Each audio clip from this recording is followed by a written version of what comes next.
ലോകത്തിലെ തന്നെ ഏറ്റവും ഉയർന്ന പുരസ്കാരമായി കരുതുന്ന ഒന്നാണ് നോബൽ സമ്മാനം. രസതന്ത്രം, സാഹിത്യം, സമാധാനം, ഭൗതികശാസ്ത്രം, വൈദ്യശാസ്ത്രം, സാമ്പത്തിക ശാസ്ത്രം എന്നീ രംഗങ്ങളിൽ മഹത്തായ സംഭാവനകൾ നൽകിയവർക്ക് ലഭിക്കുന്ന പരമോന്നത ബഹുമതിയായാണ് നോബൽ പുരസ്കാരത്തെ കണക്കാക്കുന്നത്. എന്നാൽ ഈ നോബൽ പുരസ്കാരത്തെക്കുറിച്ച് ഒട്ടുമിക്കവർക്കും അറിയാമെങ്കിലും ഇതിൻ്റെ ഹാസ്യാനുകരണമായി നൽകുന്ന ഇഗ് നോബൽ പുരസ്കാരത്തെക്കുറിച്ച് അധികം ആർക്കും അറിയില്ല. നോബൽ സമ്മാനത്തിൻ്റെ പാരഡി എന്നാണ് ഇഗ് നോബൽ അറിയപ്പെടുന്നത്.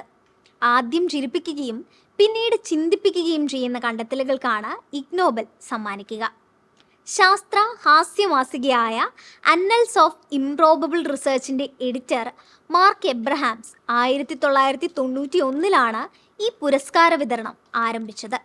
ഭൗതികശാസ്ത്രം, രസതന്ത്രം, വൈദ്യശാസ്ത്രം, സാഹിത്യം, സമാധാനം, ജീവശാസ്ത്രം, സാമ്പത്തിക ശാസ്ത്രം, ഗണിതം, വെറ്റിനറി മെഡിസിൻ, ഗതാഗതം എന്നീ 10 വിഭാഗങ്ങളിലായാണ് ഇഗ് നോബൽ സമ്മാനങ്ങൾ നൽകുന്നത്.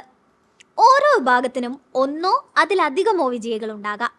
US-ലെ ഹാർവാർഡ് യൂണിവേഴ്സിറ്റിയിലെ സാൻഡേഴ്സ് തിയേറ്ററിൽ സെപ്റ്റംബറിലാണ് എല്ലാ വർഷവും ഇഗ് നോബൽ സമ്മാനദാന ചടങ്ങ് നടക്കുന്നത്.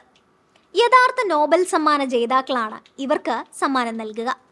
മരംകൊത്തികൾക്ക് എന്തുകൊണ്ട് തലവേദന വരുന്നില്ല എന്ന കണ്ടുപിടുത്തത്തിനാണ് 2006 പക്ഷിശാസ്ത്ര വിഭാഗത്തിൽ ഇവാൻ ആർ ഷ്വാബ് എന്ന ശാസ്ത്രജ്ഞന് ഇഗ് നോബൽ പുരസ്കാരം ലഭിച്ചത്.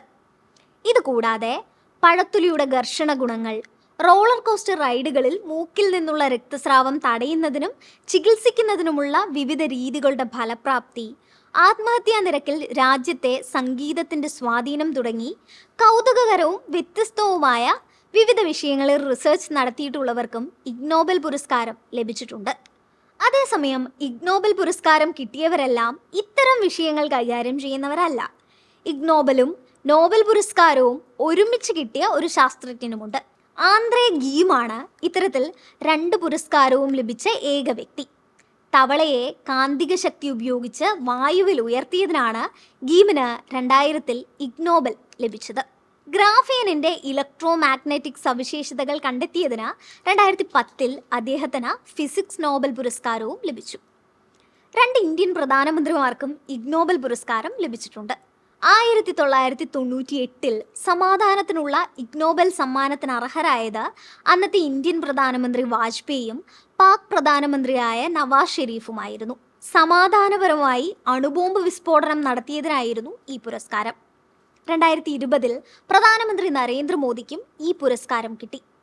COVID-19 പശ്ചാത്തലത്തിൽ ശാസ്ത്രജ്ഞർക്കും ഡോക്ടർമാർക്കും കഴിയുന്നതിനേക്കാൾ ജനങ്ങളുടെ ജീവൻ മരണ പ്രശ്നങ്ങളിൽ പരിഹാരം കാണാൻ സാധിക്കുക രാഷ്ട്രീയക്കാർക്കാണെന്ന വലിയ പാഠം പഠിപ്പിച്ചതിനാണ് ഈ പുരസ്കാരം നൽകിയത്. മോദിയെ കൂടാതെ US president Donald Trump, Brazilian president Jair Bolsonaro, British പ്രധാനമന്ത്രി Boris Johnson, Mexico president Andres Manuel Lopez Obrador, Russian president Vladimir Putin, തുർക്കി പ്രസിഡന്റ് റജബ് ത്വയ്ബ് എർദോഗൻ തുടങ്ങിയവരും ഈ പുരസ്കാരത്തിന് അർഹരായിരുന്നു. മലയാളികൾക്കും കിട്ടിയിട്ടുണ്ട് ഇഗ് നോബൽ. 2002 ഇന്ത്യൻ ആനകളുടെ ഉപരിതല വിസ്തീർണം കണ്ടുപിടിച്ചതിന് KP ശ്രീകുമാർ, G നിർമ്മലൻ എന്നീ മലയാളി ഗവേഷകർക്ക് ഗണിതശാസ്ത്രത്തിനുള്ള ഇഗ് നോബൽ ലഭിച്ചിരുന്നു. എപ്പോഴും സാധാരണക്കാർക്ക് മനസ്സിലാകാത്ത ഗവേഷണങ്ങളും കണ്ടുപിടുത്തങ്ങളും മാത്രം ഉണ്ടാകാതെ ഇടയ്ക്കൊക്കെ അല്പം ചിരിപ്പിക്കുകയും ചിന്തിപ്പിക്കുകയും ചെയ്യുന്ന ഇഗ് നോബൽ പുരസ്കാരങ്ങൾ ഉണ്ടാകുന്നതും നല്ലതാണ്. രസകരമായ മറ്റൊരറിവുമായി വീണ്ടും കാണാം. Thanks for watching.